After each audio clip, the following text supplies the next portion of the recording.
Hello and welcome to the latest in our digital dialogue series. Throughout these sessions we speak with tech leaders, CEOs, founders and others who are leading the tech sector in the UK. It's a great chance to find out a little bit more about them, their company and what they're doing. We have a thriving and innovative tech sector in the UK, and it's essential that we speak to each other to collaborate and understand more about our tech sector. And that's what these digital dialogues do. So I hope you enjoy today's session. Thank you very much for joining us for the latest in our digital dialogue series. And I'm delighted to be joined by Angela Dixon, who is the Managing Director of 𝗏𝗏𝗏𝗏. Angela, hello. Hi, lovely to see you, Matt. Great. Thank you so much for joining us today. And brilliant that you've made the time for this digital dialogue series, which is a great chance for people to find out a little bit more about you, about your company, about your journey in the tech sector as well, which feels like a great place to start. What sort of got you interested in tech?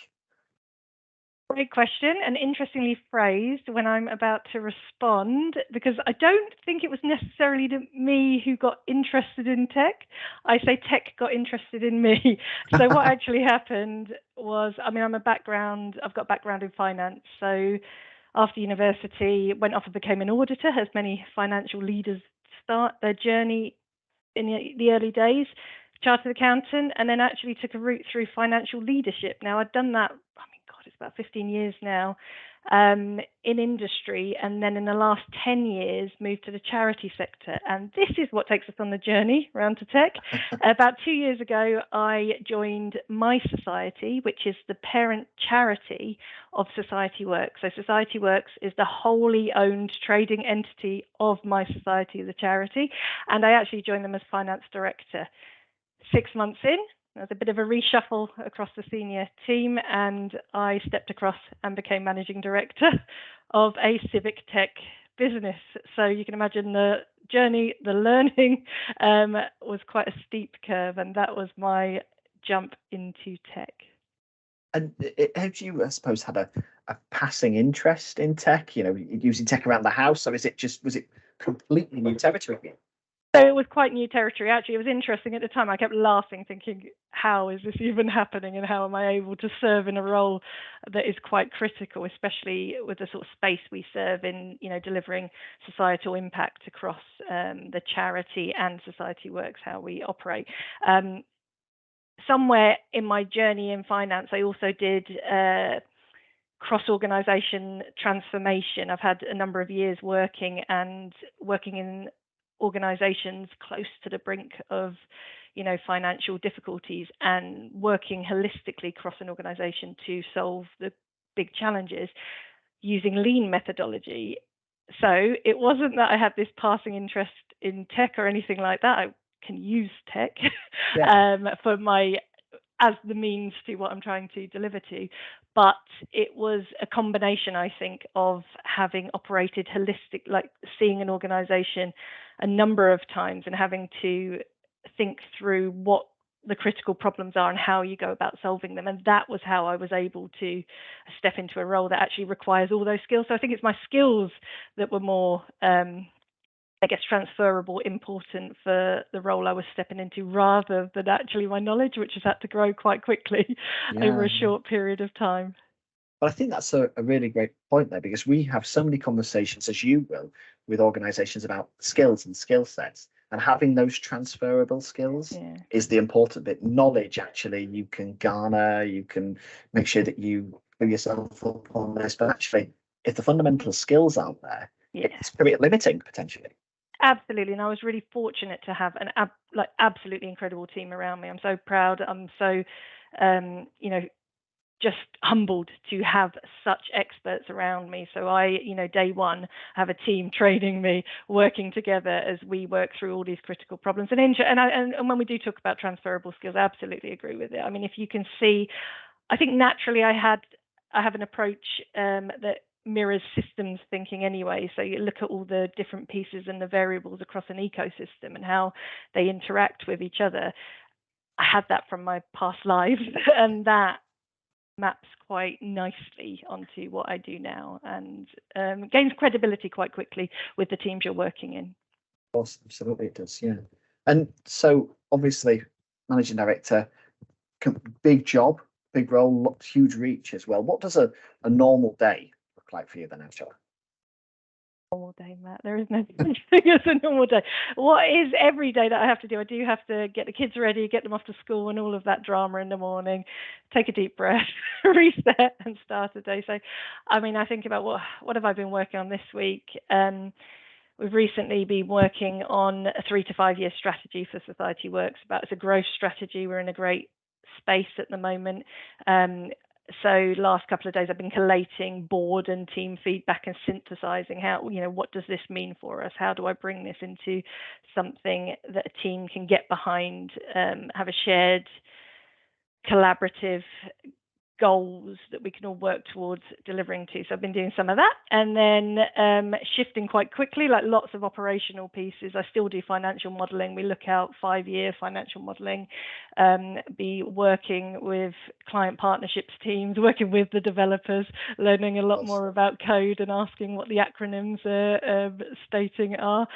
So I move across everything. And I think, again, when we talk about skills, probably so critical in roles in a smaller organization is to be able to context switch very quickly between strategic, operational, move to this, to that, all over the place. So yeah, no such thing as a normal day. No such thing, absolutely doesn't sound. And you said you've got 2 kids as well, is that correct? Yeah. Yeah, 2 little boys. which must be a handful. Absolute handful, yes. But we won't speak about that. but I think it's so important that we've got female leaders who've got kids and are still MD of companies, of organizations, and are showing that it can be done as well. I think there's a perception sometimes of how do you find this balance, and you're a living, breathing example that it can be done, it can happen. It can be done, but it's not easy. And I was actually having a conversation with someone yesterday about this and how tough it can be to, you've got this dream of having everything. You want to be in these powerful roles, to have influence, to also manage a family and do all of these incredible things. But we are limited by time, emotional capacity, all of that. I am incredibly fortunate to work in an organization that is remote working. So I think things like that has a great culture of collaboration, working flexibility across, I can, if I can't get stuff done in the daytime, I'll work in the evening, and a lot of context switching, as I said before. So it can be done. It's not easy, and I have a lot of respect for the people who are able to deliver to these sort of needs as well. Absolutely, I do as well. I think you've hit the nail on the head, definitely there. But thinking about your role, obviously, we often talk about what people are learning and they're working on. I'm guessing learning some of the acronyms you mentioned there is a good example. That I guess learning maybe some of the priorities of those that are doing the code as well, and some of their challenges too. Yeah, sure. Honestly, I mean, it's been a world of just going on. I mean, I call it journeys of discovery. Through everything I've got, and as I did say, I've got this incredible team. So I have incredible developers, I have incredible service design, head of product, and spending time with these teams, just because ultimately, when you're in a position where you're making quite critical decisions, you've got to have the knowledge, and you've got to have, be able to weigh up the trade-offs, the risks, etc. And you cannot do that unless you are open to hearing from the experts. I have the experts, so my learning is in this field at the moment. But it's daily. I think we all have it. I mean, I might have stepped into tech industry, but I think that the openness to listening, I think listening is such a critical skill set to have. And hearing from those experts and being able to get them to speak to each other, because often they don't always agree as well. So yes, I live through daily journeys of learning. Daily journeys of learning. I've got team members who want to get every member of our team to be able to code. So sometimes they will get us and they'll show me it. And I'm like, oh my goodness, I've done a handful of lines of code, but let's be honest, it's not going to win any awards. Well, that is a good opportunity for us to turn to, I guess, what's the most exciting part of the job? If it's, I guess learning code is pretty exciting, but there'll be other parts that, really stand out for you as MD. For me, the thing I get the greatest kick out of is seeing a team operating so effectively that you end up being able to achieve the greater than the sum of the parts. That's the thing that I get excited about, I enjoy, and I have a team like that. We have such effective collaboration cross-team that in spite of all the challenge, and we have such demand that we're operating within, and so much complexity, as all organizations that operate within our industry do. That level of complexity, and with a relatively small team, you have people who have to be able to function together and operate and navigate pathways through that. So I keep saying how fortunate I am to have, I have a board team that is incredible. I have a staff team that is incredible. I have a senior leadership team that is incredible, and that is the thing that I absolutely enjoy doing. So we do that. We're not a huge organization, but we deliver significant impact that makes me proud. Yeah, absolutely. And you mentioned your board there, and if we say that the board aren't listening, aren't watching this, so you could do any other job that isn't the great job that you do now. Pick any other job in the world. What would that job be? What would you love to do? I'm going to bore you. I wouldn't be doing anything else other than what I'm doing. But what I would be able to do, if I could, I would be able to carve out more capacity to have time to learn more. I mean, I love learning. I keep talking about it. I talk about how transferable learning can be. That is what I don't have enough time to do, and I wish I had that. And it could be across anything. It could be, across things that would help me in work. But I have an interest in philosophy. I have an interest, in ethics. That's how I'm able to think through ethics around tech, stuff like that. I have an interest in whether we could move into astronomy, something like that. I just don't have enough time. Yeah, all the learning I would love to. It sounds like you've got this insatiable appetite to learn and find Absolutely. out, which is great. And you mentioned the ethics element as well. I think you've probably seen that ethics element of change. We talk about ethics in tech now. Yeah. I don't remember some of those conversations happening previously, but now ethics so important in tech. Is that move the right move? Is it a good move? Is it stifling creativity actually? Great way to phrase that, actually. Pulling on the philosophy strings as well. No, it's a great way in terms of whether it stifles creativity. So I guess it comes back to, now I believe ethics has to be part of everything we do, but how we define that is going to be different, and we have to open up dialogue to be able to say, so what does that mean to us? What is it that is important to us? And get to a shared understanding of even the language. I don't think we even have a shared understanding of the language around this piece, and that's tough, and it's hard to go through dialogue to really recognize that tension exists even in agreeing what a term means. So there's a lot to go here, but does it stifle creativity? It's a difficult one, isn't it? So it's the Jurassic Park scene. We spent all the time thinking whether we could do something. Did we ever think whether we should do it? So I'll come back to that. And I think it has to be deep within us. Somehow we have to foster this. When I think about it, imagine the scientists who could come up with these incredible changes. Our developers who are coming up with incredible creativity, innovation. We have to somehow foster in that journey that there's a depth of philosophy and consideration around our ethical stances and what that might mean along that journey. So I don't want it to stifle creativity, but I do think it needs to be embedded in everything we do and all of our thinking as well. And just, Angela, that's the first. We've not had Jurassic Park mentioned on our digital dialogue chat, and I love it that we've gone there and we've got Jurassic Park and the Jurassic Park quote in here. So that's brilliant for me. Absolutely brilliant. We were talking about as well, you as a leader and the things you could do with that learning. But when you were growing up, were there people that inspired you and you really looked up to, and you thought, actually, I want a career like that, or I want to be a leader like that, or a person like that even? That's an interesting one, because when I look back to when I was younger, I don't think in the sort of spaces I grew up in, there were many role models that would have fulfilled that sort of position that, you know, young women could have looked up to and gone in the space that I was in. I mean, I actually grew up in 𝗲𝗏 in North Wales in quite a tough comprehensive school, and had to, you know, didn't have like a privileged background in that sort of sense, but privilege in other sense as well. So I didn't necessarily have role models when I was younger. I certainly did as I got older. I mean, at the time, and we laughed that I quote Jurassic Park. I actually learned a lot of my ethics and my belief system, I think, from watching a lot of movies when I was younger. So there was characters that would be role models.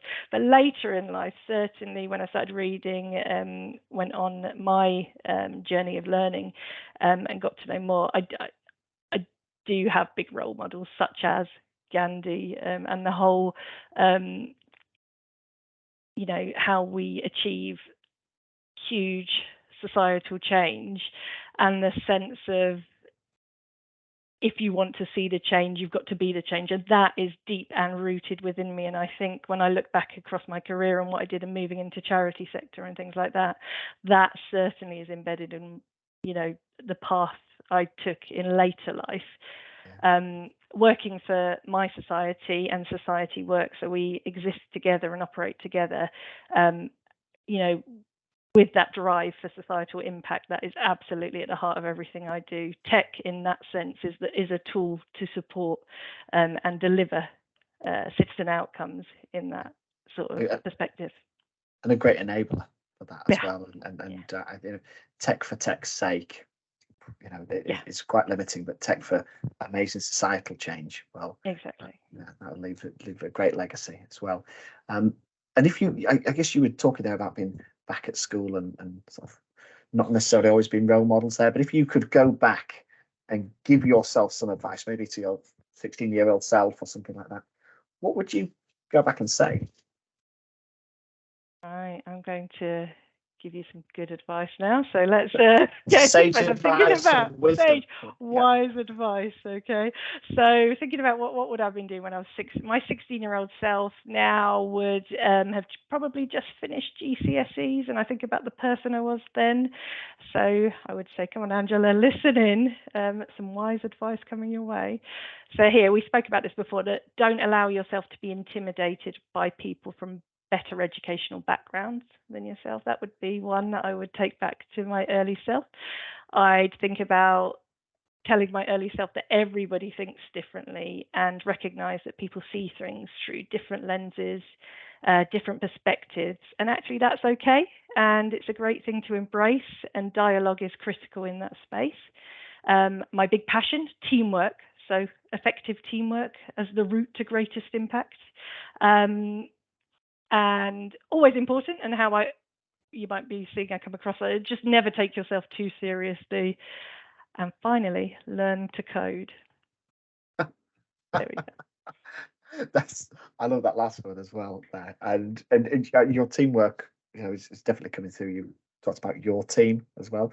I think we talked about skills, and there's an assumption. I go back and think of my 16-year-old self about how you've got to do it all yourself. Actually, great people around you, great team. It's, you know, those skills are vastly important as well. Thinking about tech now, then. So, is there a piece of tech in the home, or, you know, wearable, or something that you've got that you can't live without, or something that's changed your life? Perhaps so you think, God, that's now a staple of my life. That piece of tech. I give a really boring answer now, and I think about the potential audience. I'm like, oh no, here it comes. So the thing I need is portability and flexibility. So I look, it's my laptop and it's my mobile phone. I haven't got great, incredible tech pieces around me. Yeah. So for me, what's absolutely critical is the thing that I can use to solve the problem that I'm trying to solve. And that is how I see tech. Yeah. So there's no robot vacuum cleaner there whirring around or anything. Wouldn't that be amazing? I will. We'll watch out. We'll try and get somebody on who does robot vacuum cleaners for a future digital dialogue, definitely. And then I suppose thinking about the innovation in tech as well, because you talked about that societal impact that tech can have. Where do you see that moving in the next 10, 20 years? How tech can help change things, or maybe some of the challenges that sit there too? Yeah, I mean, when you think about, so if we come from the place like anything is possible, I believe it. I think people working together, having the space for innovation, to be creative, to using, incredible gifts and intelligence and what can be created.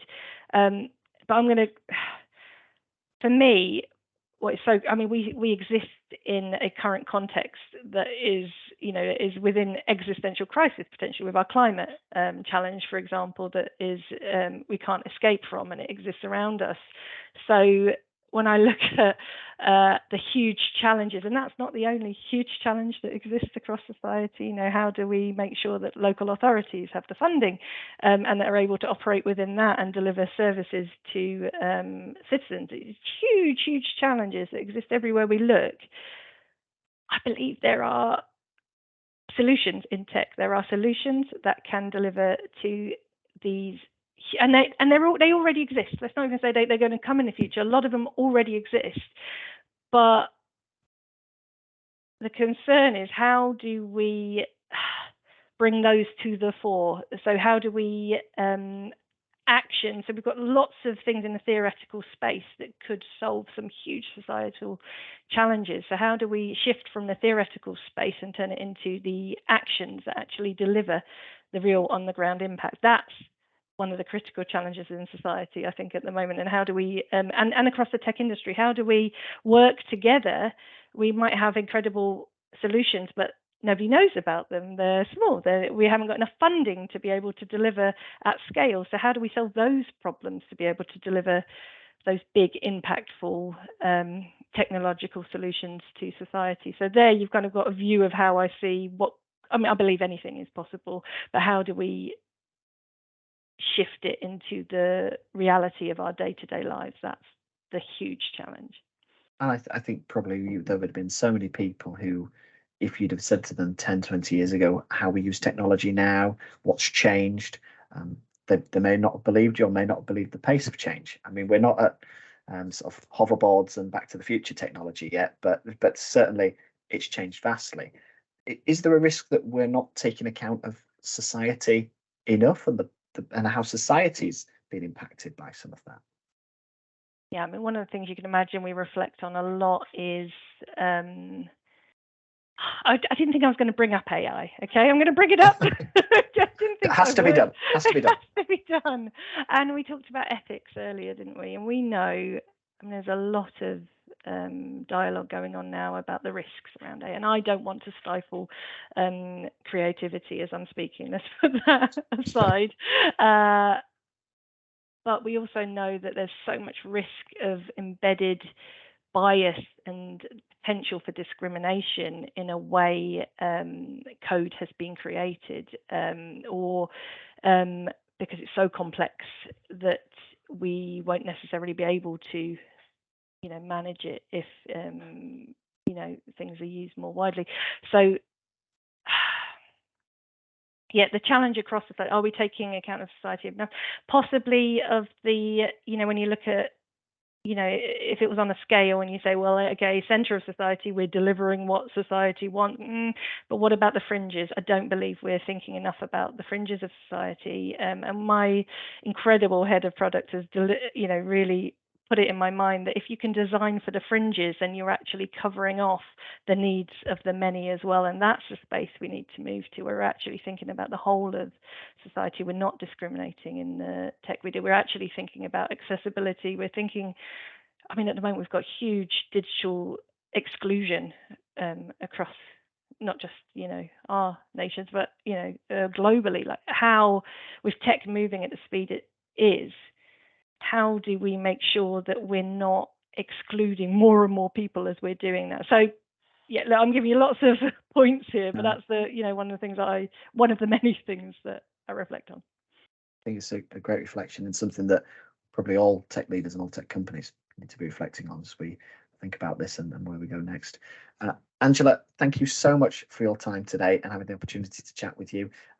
If you're listening, watching this, please check out Society Works and My Society in the links below in the post.